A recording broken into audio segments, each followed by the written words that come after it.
So before we start the video, here's a quick tip. ये जो आपका screen guard है, इसको हमें किस तरह से प्लेस करना है कि ये मूव ना हो। यहाँ पर नीचे जो आप वाइट लाइन देख रहे हैं और यहाँ पर XP पेन जहाँ पे लिखा हुआ है, ये वाइट लाइन एग्जैक्टली उसके ऊपर आना चाहिए। यदि आपने इसको फ्लिप करके इस तरह से प्लेस किया तो आपका स्क्रीन गार्ड मूव करेगा, एक जगह पर स्टेबल नहीं रहेगा। तो आपको क्या करना है, इसको इस तरह से सेट करना है कि ये जो एक्सप्रेस कीज़ हैं इसमें ये जो होल्स हैं ये सेट हो जाएं और फिर हमारा जो स्क्रीन गार्ड है बिल्कुल भी शेक नहीं करेगा, स्टेबल रहेगा, अपनी पोजीशन पर रहेगा। Okay, so let's get started with this video.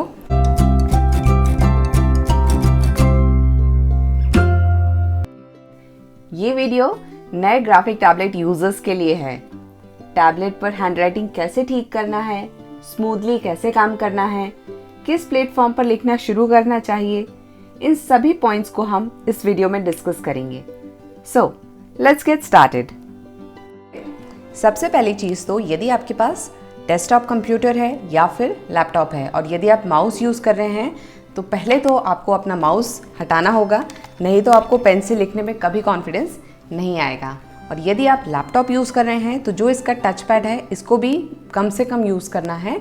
सारा काम हम कैसे करेंगे, ये जो हमारा पेन है इसको हम यूज़ करेंगे एज अ माउस और एज अ टच पैड। तो सारा नेविगेशन आप यहीं से करेंगे। You can see very clearly यहाँ पर स्क्रीन पे एक एरो आ जाता है। जब भी हम इस पेन को मूव करेंगे तो नेविगेशन का प्रॉब्लम आपको बिल्कुल नहीं आएगा। इसी से स्टार्ट करिए। यदि आपको शुरू में हो सकता है आसान ना हो, थोड़ा डिफ़िकल्ट लगे, अनकंफर्टेबल लगे, क्योंकि हैबिट नहीं होती है इसे यूज़ करने की, that is the reason. But यदि आपको you have to get confidence in writing on pen tablet तो आपको यहाँ पर इसको एज अ माउस ही यूज़ करना है। और ऐसा नहीं है कि सिर्फ पढ़ाते वक्त या कुछ लिखते वक्त या नोट्स बनाते वक्त ही आपको इसे यूज़ करना है। इन जनरल भी जब हम यूज़ करते हैं अपने कंप्यूटर को, अपने लैपटॉप को, तब भी आपको इस पेन को ही यूज़ करना है नेविगेशन के लिए। Next tip which is very important, आपको टैबलेट पर जब आप लिख रहे हैं तो इसको नहीं देखना है, आपको स्क्रीन पे फोकस करना है, तभी आपका राइटिंग प्रॉपर आएगा। आप जो भी लिखेंगे वहाँ पर आएगा प्रॉपरली। यदि आप टैबलेट को देख के लिखेंगे तो बिल्कुल भी नहीं लिख पाएंगे। तो आपको सिर्फ अपनी स्क्रीन पर फोकस करना है जिस भी प्लेटफॉर्म पे आप काम कर रहे हैं। तो पहले हम जैसे यहाँ पे वन नोट ओपन करते हैं तो यहाँ पे आपको यदि कुछ भी लिखना है तो आप सिर्फ स्क्रीन को देखेंगे, आप टैबलेट को बिल्कुल भी नहीं देखेंगे, तभी आप यहाँ पर लिख सकते हैं। यदि आपने टैबलेट को देखा तो फिर यहाँ पर आपका जो कोऑर्डिनेशन है, राइटिंग है, वो सब प्रॉपर नहीं आएगा। नेक्स्ट थिंग इज़, ये जो पेन है इसमें आपको ये जो दो बटन्स दिए जा रहे हैं, आपको इन्हें इस तरह से कस्टमाइज़ करना है कि जो आपका कीबोर्ड पे डिपेंडेंसी है वो कम हो, आप उस कीबोर्ड को कम से कम यूज़ करें।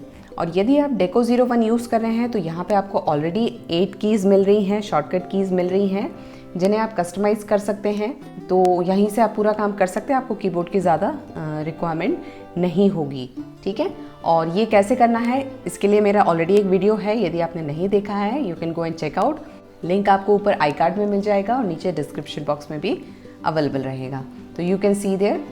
और इसके अलावा यदि आपके पास ये वाला टैबलेट नहीं है, if you are using the Wacom CTL 672 या फिर वैकम CTL 472 या वैकम का आप कोई भी मॉडल यूज़ कर रहे हैं, तो वहाँ भी जो पेन है आपका उसमें भी आपको दो ऑप्शंस मिलते हैं जिन्हें आप कस्टमाइज़ कर सकते हैं।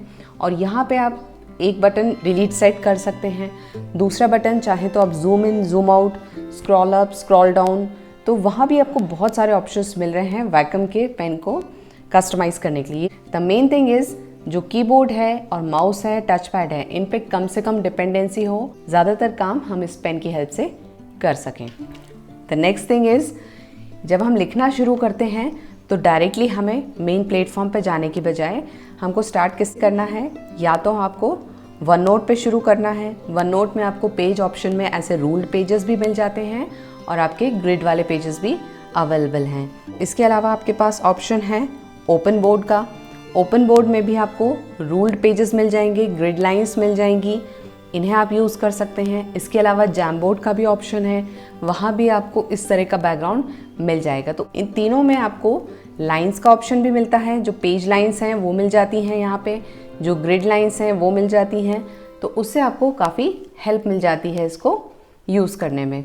इसके बाद ग्रेजुअली आप कहाँ पर कर सकते हैं, पावर पॉइंट पे काम कर सकते हैं, वर्ड पे, या जहाँ भी आपको प्लेन स्क्रीन है अवेलेबल वहाँ पे आप काम कर सकते हैं। इसके बाद आता है जूम इन का ऑप्शन। ये भी बहुत हेल्पफुल रहता है, स्टार्टिंग में काफ़ी लोग यूज़ करते हैं इस फंक्शन को।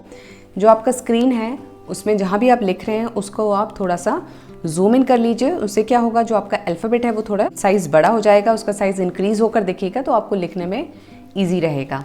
ये चीज़ आप वैकम में भी कर सकते हैं, बट वैकम में प्रॉब्लम ये है कि ऑलरेडी इसका साइज़ स्मॉल है, तो जो आप लिख रहे हैं वो वैसे ही बड़ा होके आ रहा है, तो वहाँ पे आप जूम आउट का ऑप्शन यूज़ कर सकते हैं वैकम टैबलेट के साथ में, और डेको 01 में आप जूम इन का ऑप्शन यूज़ कर सकते हैं। इन दोनों से जो आपके अल्फ़ाबेट का साइज़ है वो एक प्रॉपर डिस्प्ले होगा। इसके अलावा भी यदि आप स्टार्टिंग में नहीं लिख पा रहे हैं, कोऑर्डिनेशन का प्रॉब्लम आ रहा है, तो I have already shown in one of my videos कि किस तरह से ये जो स्क्रीन गार्ड है इसके नीचे आप एक रूल्ड पेपर रख सकते हैं। उससे क्या होगा, आपको एक आइडिया मिल जाएगा कि जो आपका पेन है वो कहाँ पर वर्क कर रहा है, कहाँ पर काम कर रहा है, तो उससे भी आपको एक सहूलियत हो जाएगी। बट ये सिर्फ स्टार्टिंग के लिए है, आप बाद में से डिसकंटिन्यू कर दीजिए, नहीं तो this is not good for your tablet. तो ये सिर्फ शुरुआत के समय के लिए है, जब तक आप कंफर्टेबल नहीं हो जाते हैं लिखने के लिए।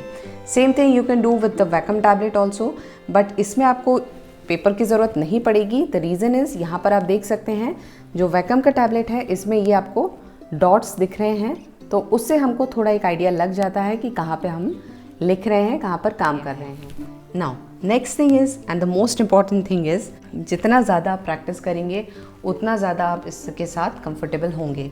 स्टार्टिंग में राइटिंग बिल्कुल अच्छी नहीं आएगी, शेप भी सही नहीं आएगा, अल्फ़ाबेट्स बड़े आएंगे, जो हम डायग्राम्स बना रहे हैं, ड्राइंग्स बना रहे हैं, वो भी प्रॉपर नहीं आएंगी।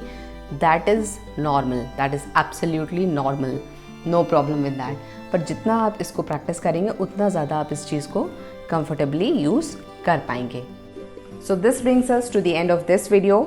बहुत समय से many people were requesting me कि ये जो टैबलेट है इस पर कैसे लिखना है, कैसे स्टार्ट करें बिगनर्स के लिए। I understand it's not very easy, problem आता है because whenever you are starting anything new, कुछ भी आप नया शुरू करते हैं, नया यूज़ करते हैं, तो उसे समझने में, उससे काम करने में, उस पर काम करने में थोड़ा समय लगता है, and but gradually you get use to it. So the only thing is, the more you practice the better you get it. ये किसी भी चीज़ में हम यूज़ करते हैं, same is the case with the tablet also. तो इस वीडियो में इतना ही। Don't forget to like, share and subscribe. Thank you for watching.